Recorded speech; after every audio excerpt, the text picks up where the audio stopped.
Good afternoon, friends and traders. Welcome to the Market Recap. I am Dan Hodgman. It is Wednesday, November 11th. I hope you guys have all had a great day. Obviously, I was not prepared here. I didn't have my microphone set up. Glad we got that going. And I didn't look like that much of a fool.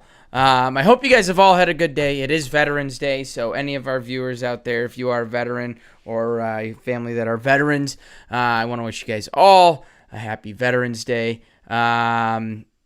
And everyone out there. So I do see a couple comments already wishing me, and I appreciate that, and I'm very grateful and honored to have been able to serve this awesome country. Felix, Tanya, Art, good to see all of you guys, and again, thank you. The Nasdaq finally kind of picked it up a little bit here, working its way higher. We've got, that was the laggard. That was the one that has really kind of had a hard time taking off like the others these last few days. Over the last few months, that's been the big one. And I think part of it might be this concern that, well, just because there's a possible vaccine on the horizon, what's the potential of that getting out? They're already saying we're looking ahead at possibly the worst 4 months of this pandemic are still to come. I hope that's not the case, but nonetheless, always have to be prepared for stuff like that. We're seeing crude oil pretty much staying unchanged here. S&P's range bound, same with gold. Euro slipped a little bit, and the yen was quite the snoozer there. But you know what? Nonetheless, there were some opportunities, great chances to make some trades. And so I hope you guys found some opportunity. And if you didn't, that's okay. We still got a few more days left ahead of us. So let's go ahead and take a look at these markets, see what we had going on here today, and we will go from there. James, good to see you as well, and thank you. All right, as always, we got our crude chart here. Let's actually pull it up.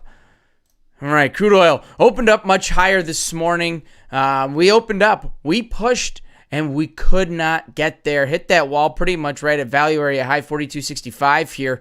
And this market rotated lower, looked to close the gap down towards yesterday's value area, yesterday's range. We also closed the gap down to settlement price. Settlement price was 41.36. And this market, the last hour and a half, 2 hours, has really just kind of walked sideways right around settlement price. So we opened up, we looked higher, market rejected it. Here's our opportunity. We saw that rejection starting to come into play. Market started to make lower highs and lower lows. Great chance to say, let's look to close this gap. If you guys didn't catch our Coach's Playbook yesterday, we talked a lot about this idea of closing the gap, closing that regular trading hours gap. So we closed this gap right down to yesterday's regular trading hours. So that was some good opportunity. I hope you got to take advantage of it. If not the end of the world. Next, let's go ahead and look at the S&P 500.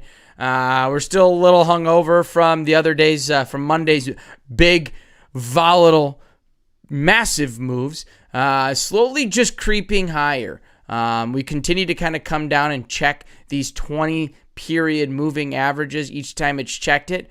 Overnight, nice bounce off the open. Came down, checked it, bounced a little bit higher. Same thing here this afternoon. Came down, checked it, bounced a little bit higher. So we've kind of defined a little bit of a range here today. Looking in the overnight session, I've said it before, I will say it again. Paying attention to those swing highs and swing lows from the overnight session give us great areas to look for some opportunity. So right here, 34.74 approximately, down to this consistent low right down here. We're going to kind of call it today's value area low, point of control area, 35.55. That was kind of that range here to pay attention to today. And it was really defined by consolidation in the overnight. Yesterday's swing high during regular trading hours, and that swing high in the overnight session. Well, if we can come in and we can define a channel, it gives us an opportunity to fade some extremes, looking for cheap trades, and continuously execute on those. Next, let's go ahead and look at the Nasdaq. Nasdaq is the big mover. I do apologize. It sounds like my neighbors got the leaf blower going. We had quite some crazy storms coming in here last night and took out actually some trees in the neighborhood, and garbage cans littered all over the street. Now, like we said, Nasdaq was a little bit of a laggard, but today it really picked it up. Made that push higher. The trend started last night. Market Traded within yesterday's range. From there, we started to establish a trend higher. Again, it's pretty simple. We've talked about a lot about where do we get in on trends? What are we looking for? Well, the market told us this is looking to push higher. So every bit of weakness that we saw, those are those opportunities to get in on this trade. It's way too difficult to come in here and say, here's the top, I'm going to short it. It's a lot easier to say, all right, here's some weakness. This is an opportunity where I can get in relatively cheap and look for a run in the direction that this market is going. Now, if we missed it, that's okay. This is where we really want to start looking back. Markets tend to get into these trend states, and it's really easy to want to sell the tops and buy and pick the bottoms and pick the tops. That's where things get really difficult. If we go with trend, that famous saying, trend is our friend, that's when we want to look at these opportunities and say, look, I'm not looking to knock it out of the park and catch that total reversal for this thing to rotate lower. Everything's telling me good volume coming in on each of these up bars. Let's take advantage of a directional move and try and get a chunk of that move. Next, let's go ahead and look over here at gold. Whoops, clicked the wrong one there. Gold continues to be lower here. Hang on. All right, here we go. So yesterday, gold relatively range bound. Made the move in the overnight session. This market opened up. John, you guys got to look at the big move with John, and really from there, I mean, guys, our range was $59 to $63, $62.90. I'll be honest with you, I don't have a lot to say on this market. It was a difficult trade 90% of the day. Moves kind of came first thing in the morning, continuous checks on the low from the open. Market checked it 2 or 3 times.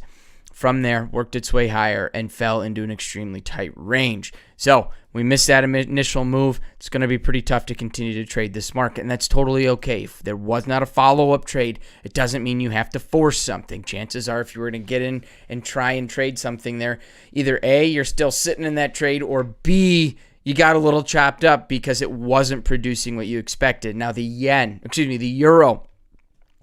Big move in the overnight session. Market continued that push lower and finally started to catch a little bit of bottom right here by 117.60. From there, this market really started to work its way higher, and I love how it came and seeked out, rallied right to multiple swing lows. That swing low from the prior night. We also had that swing low here last night that this market had a hard time getting through. It tried 3 or 4 different times, finally broke through. Once this thing started to push higher, that was an opportunity or an area to look for some sort of market reaction. All right, lastly, let's look at this yen. The yen was, well, it's the yen. It's been tough. I apologize. I apparently did not get I thought I got my profile on here. Let's just throw on today's session just so we have an idea. And we'll just take a look. We'll kind of put it over yesterday's as well. I do apologize. I thought I had all this on.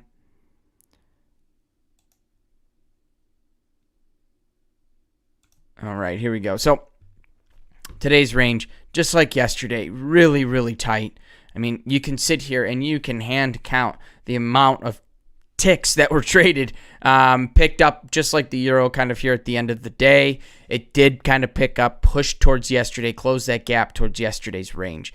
That's the best I've got here. It really came, seek that opening. And again, if we're going to try and take this move higher, we got to have an idea really of those tight stops and where this market can go. On that note, guys, those are our markets here today. It is Wednesday. The week is more than halfway over. If you haven't found any opportunity, that's totally okay. Markets have been strange, right? This is an awkward week. New things are happening. We're getting new information daily. We're seeing questions with the election, lawsuits and this and that. And so it's really a time to be patient. We're going to see big moves. We're going to see swings constantly happening. And we have to just be okay with that. All right, let's see here.